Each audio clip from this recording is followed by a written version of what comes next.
everybody, and welcome. It is I, your songwriting partner, your co-producer, and as always, your friend Joe Seeby. And happy happy Friday, guys. Yes, we're going to do things a little different this week, just because of scheduling issues and people needing days off. So I am moving this to Friday. We are going to do what we normally would do on Thursdays, but we're doing it today on Friday. And that is the exercise that we like to call Picture This. What is Picture This? Well, you guys have been watching Picture This for a while. You guys should know what Picture This is. It's when I give you an image, a picture, a photograph, a painting, a cartoon, a comic strip, whatever it is, some sort of image. And your job in that image is to write a chorus based on that image. Now, this is one of my favorite exercises. The ghostwriting class and this one are two of my faves. And the reason being is because it's such a challenge that you have to take a song that you already know, especially with ghostwriting, and change the words verbatim and put your own original words in every line. But the reason I love Picture This is because you have to tell a story based on just an image that you're looking at. A frozen moment in time, right? We're just looking at a picture. We don't know what happened before it or after. Just click and we have to write something based on that. Okay. This really helps with your chops. This really helps with you getting your writing together better because you're forced to look at something and make decisions and come up with a story that's short and sweet and to the point, which what good choruses always are. They're short, sweet, and to the point, and they really sum up the whole thing. That's why it's called a hook. So your job today is to write a hook based on an image that I'm going to give you. Now, one of the things I also would recommend that you guys do when you're looking for rhymes or, words that rhyme together, it's okay to go and look up on the internet. You can Google this. What word rhymes with, and whatever word you're looking for a rhyme, type that word in. It'll show you a 1 syllable, a 2 syllable, all the way up to 5 or 6 or 7 syllables based on that word. So, and I don't mind you guys doing that. It's, if you can't think of it in your mind, look it up. It's fine. It just gives you words that rhyme, and you might see 4 or 5 words that just make you go, oh my God, I could go 5 different ways just based on those 3 or 4 words that I saw. It makes all the difference in the world. I mean, it really, really does. And so I never want you to think that you can't go on the internet and find a word that rhymes with that word if you can't find one up here first. But that doesn't even matter. I always got my rhyming Google search ready. There's a million rhyming dictionaries. Just look them up.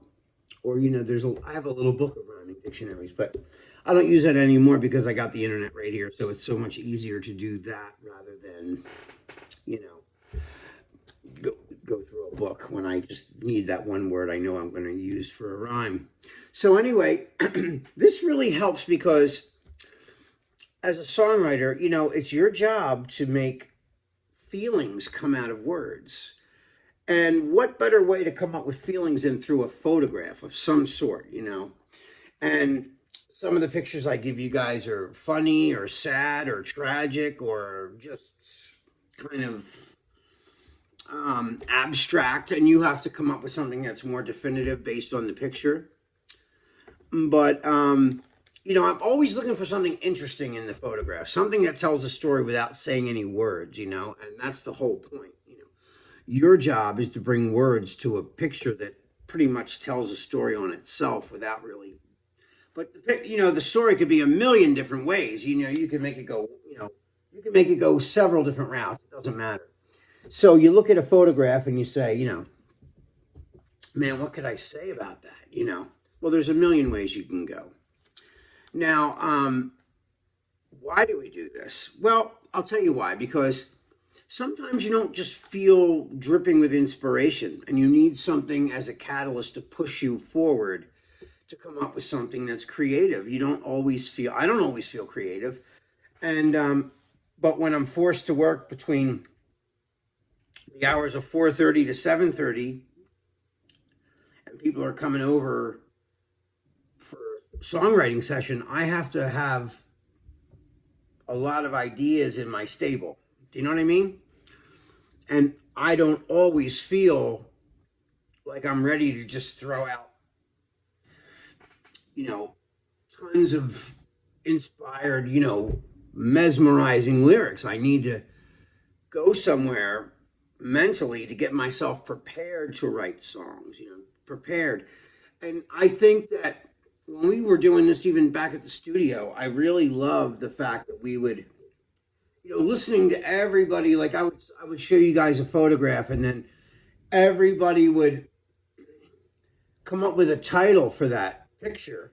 And I love that. I love when we were just doing titles. Like that was such a cool way of writing a song. Like titles can set off a whole song. So if you come up with a cool title, your chances of coming up with a good song are pretty good, you know? And a good picture will inspire you to write a good title. You know what I'm saying? So, um, and you can do it vice versa. You can come up with a title first, and then if even if you don't have a picture, you visualize that title up here, and what would that title look like? What would the picture be of that title? So picture first, you can do it, or um, title first, and then come up with the image in your mind. You can do it that way as well. I've done both. I've done both.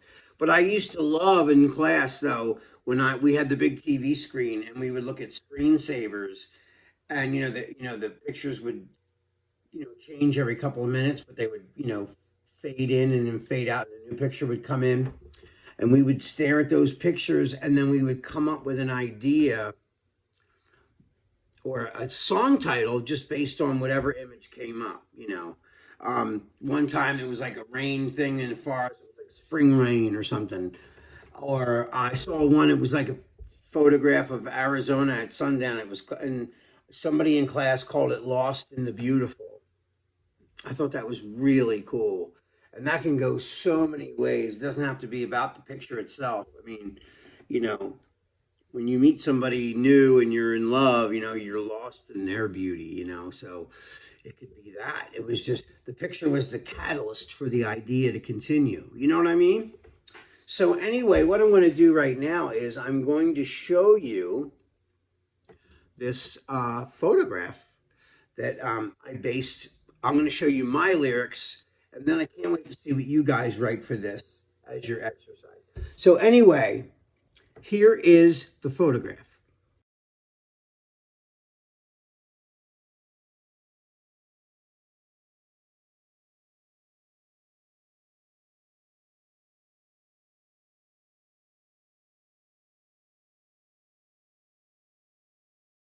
All right, so you saw the photograph. It's two worlds like this with two astronauts trying to touch each other like this. One's completely over the other's head. And I just thought that was such a cool photograph. I thought, and one planet's red and the other one's blue. And this just gave me a lot of mental ideas for songs. Okay. And so I can't wait to see what you guys write for this, but I'm going to show you what I wrote for it. Okay. So I called it Worlds Apart. And I said, I know that we're worlds apart. I didn't want to break your heart. Never meant to make you cry. And never, no, and didn't want to say goodbye. But I know that we're worlds apart. But I know that we're worlds apart. So, that's my chorus. based on that picture. So I looked at it, and of course, I put it into a real life setting. Of course, a real life setting would be, the expression is we're worlds apart. It just means we're very different. But this picture made me see it in a literal sense, but it was the catalyst for me to start my idea with this course, which I call Worlds Apart. So, guys, that is all the time that we have for tonight. I hope you enjoyed this. I can't wait to see what you guys write for this. So, when we meet in the Tuesday live Zoom class, let's talk about this next week. We'll talk about it because you're going to see it next week. Anyway, this is your songwriting partner, your co-producer, and as always, your friend Joe Seavey. So, guys, I love you. Be safe. Please be safe out there with COVID. And I love you guys and miss you. And I will see you tomorrow. All right, guys. Peace.